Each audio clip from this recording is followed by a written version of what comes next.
I suppose that one of the most extraordinary things about the whole case was the voice. Now, this voice was quite something. And how it started was this. On December the 10th, 1977 we're talking about, I was sitting in the room, in the front room there, downstairs, with the mother and the children, and we were just talking, and suddenly there was whistling and going on. And I thought, that's funny, it's very sophisticated whistling. The children can't whistle like that. It sounds like the whistling that Mr. Nottingham does. He whistles quite a bit next door, but he's not there, he's at work. I thought, crazy. Suddenly a dog barked in the room. Fine, a dog barked in the room, but there was no dog there. I thought, well, you know, this is even crazier still. And I began to think, you know, okay, it can whistle, it can bark, and things began to turn around in my head. And it went on quite a bit. Then, lunchtime, about lunchtime, Guy Playfair came along, and I said to Guy, this morning I heard a dog barking and whistling in the room, and there was no dog there. And I said, it was a dog barking. No, he took everything in his stride, he always did. And we decided then that if it could bark and it could whistle, it may be able to talk. And I said to Guy, well, I'll tell you what, if it happens this evening, I'm going to take the children into the bedroom by themselves and see whether it can talk. Now, this was the day that 9 other investigators, most of them scientists, were in the house. So we had quite a lot of people who heard the first noise that was made. About 6 o'clock in the evening, and everybody was there, got the barking and whistling again. Round about 9 o'clock, if I remember rightly, I said to Mrs. Hodson, can I take the children upstairs? I want to do an experiment. She said, okay. I mean, she's used to it by now, she's used to everything. So I took the children upstairs and they got into bed. And in the next bedroom, in the small box room, Guy Playfair was there with his headphones on, and we put a microphone in the room I was in with the children, so he could hear all what was going on.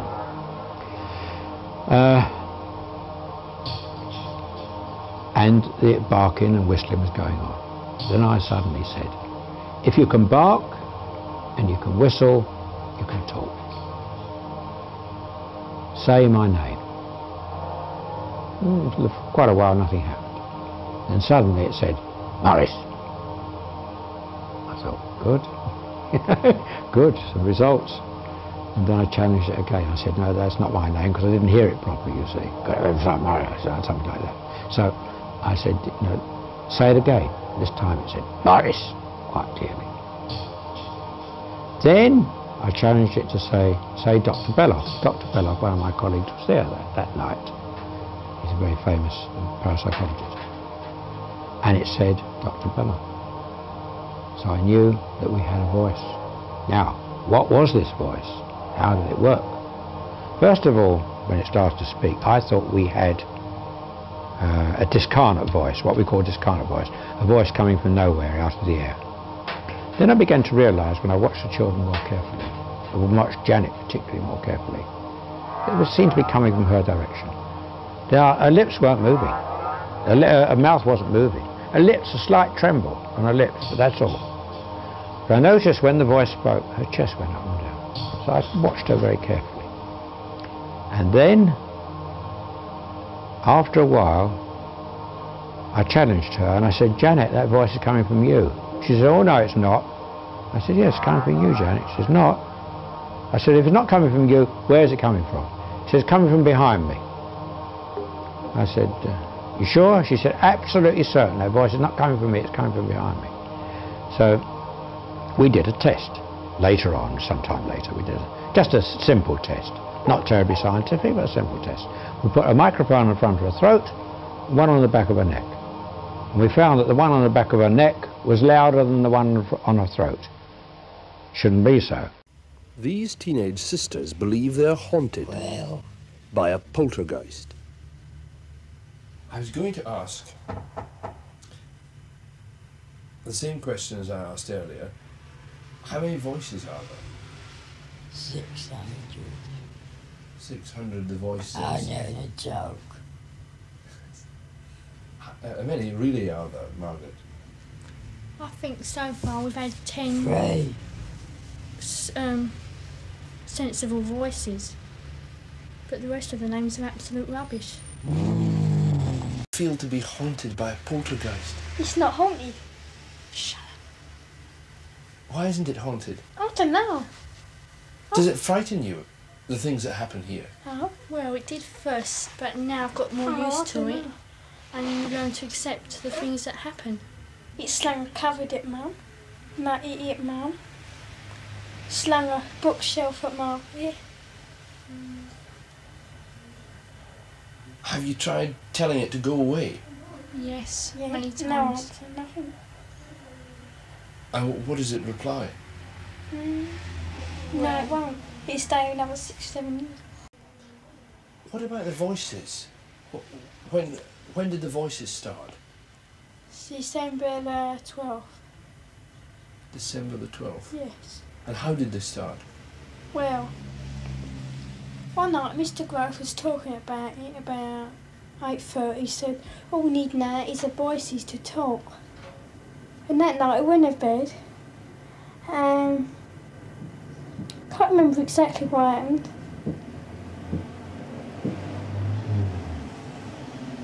And What's that knocking? yeah, Can hear it now. I was doing that yesterday morning, and Peggy was on her own. So she come in to us, because it wasn't her, she come in. We sat together and we heard it. And I counted down my knocks and there was 14 altogether. And it's doing it again now. That was 3 knocks just now. Yes, it goes in 3s and 2s. how we first got contact with this was when Mr. Grosse said, if there's anyone there, knock twice for yes, and if not, one for no. I wonder if we did that now, whether it would answer. Is anybody there?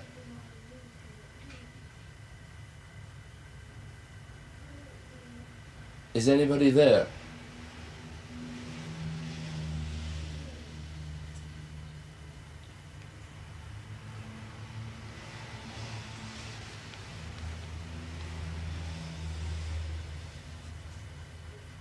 Nothing.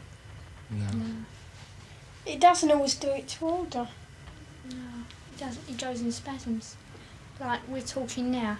It may not now, after you've said that, but it won't do it when you want it to, straight away. You know. What about the voices? They sometimes say things and make answers. Is that the voice now? Yeah. Is anybody there? How many voices are there? No. Dirty Dick, Andrew Garner, and Stuart Thurton. Certain.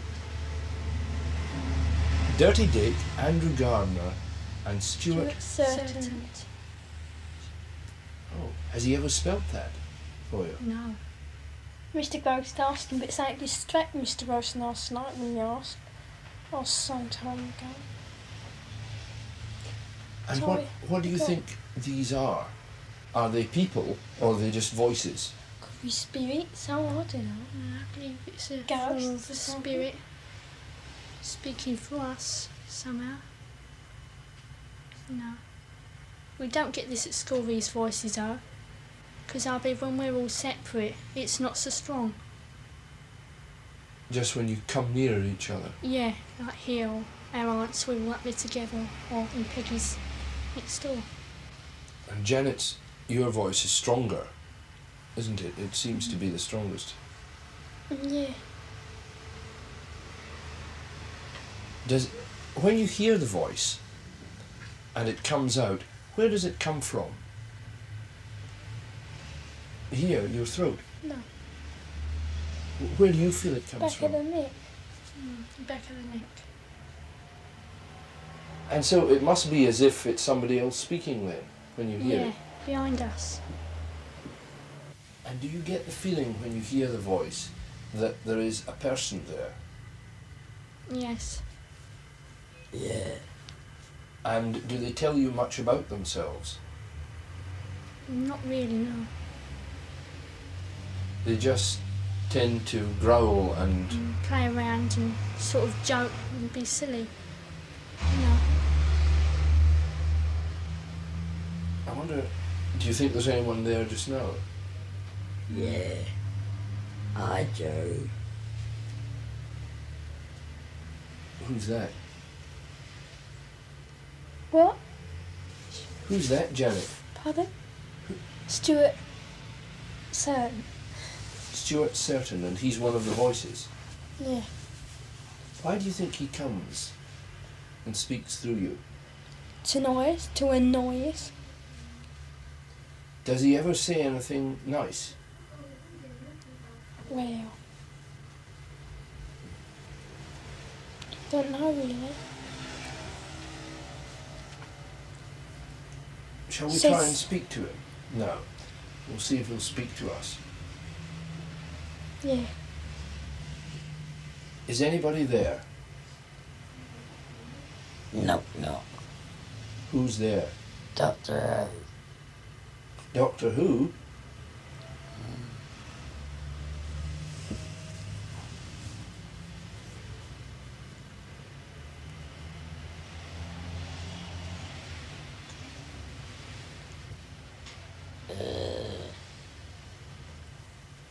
Goose Chasers here.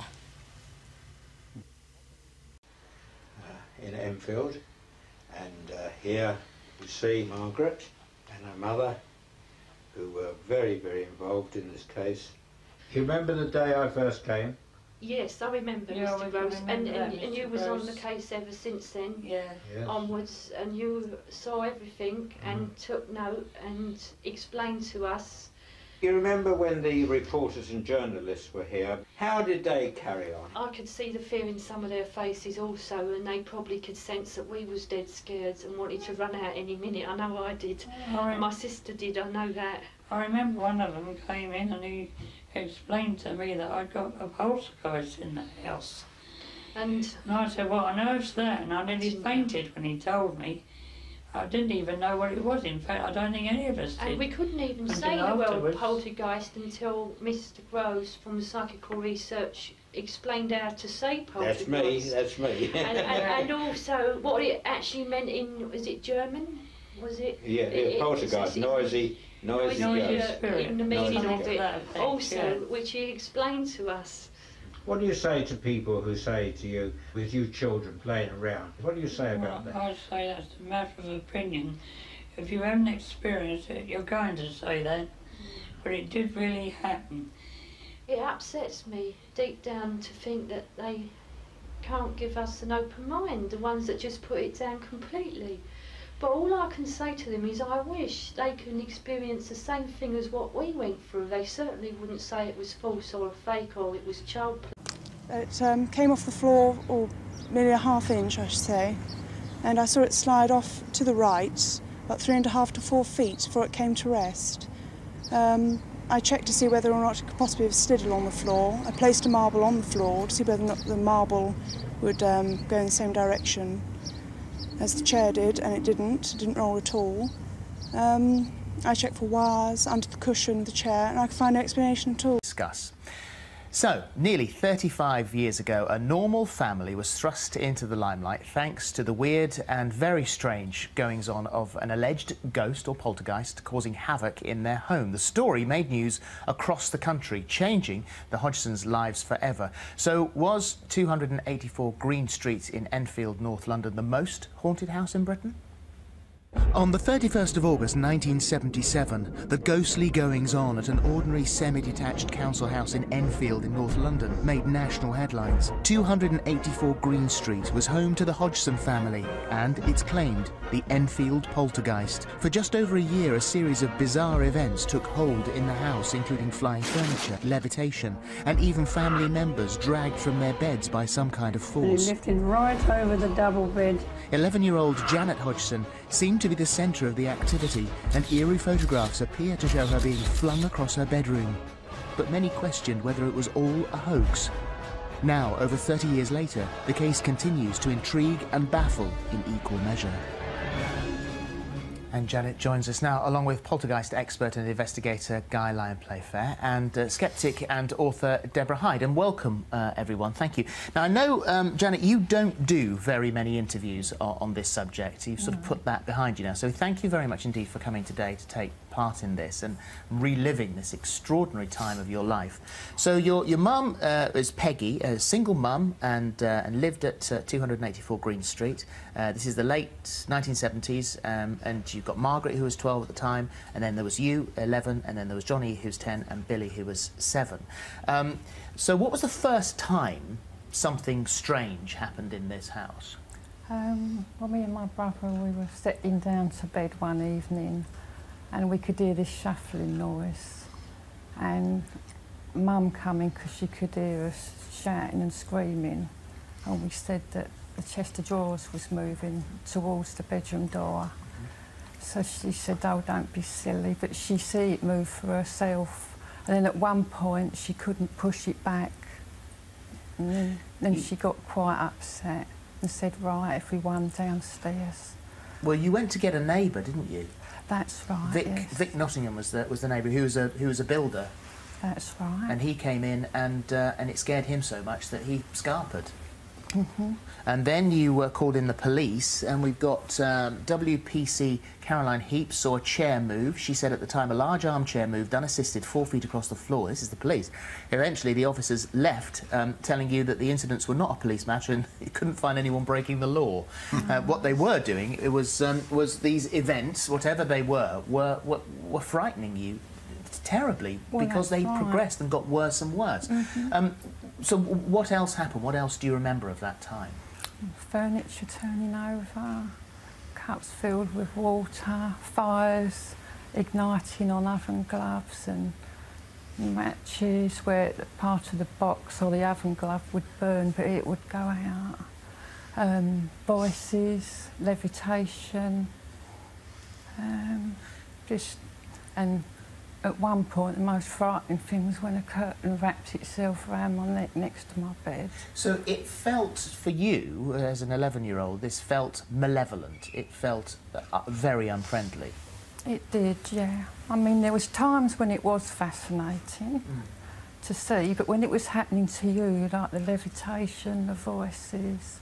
Well, we've got a picture of here of taken by a newspaper photographer, and this is of you sort of flying through the air. And at the time, people were saying, "Well, you've just jumped off the bed," but you say that's not the case. You didn't just jump off the bed. No. What happened? What were the circumstances surrounding that photo? Well, I was in bed, and it was like I felt cold hands, and there was like a force that sort of pulled me out of bed. And sometimes I'd be pulled to my bedroom door, sometimes I'd be pulled up into the air. How come the newspaper journalist was taking a picture of you whilst you were in your bed? Did you just fly? He happened to be there at the time. No, he didn't. He wasn't there at the time. No, it was the camera was on continuous drive. I see. So it was recording all the time. Yes. And that was, I see.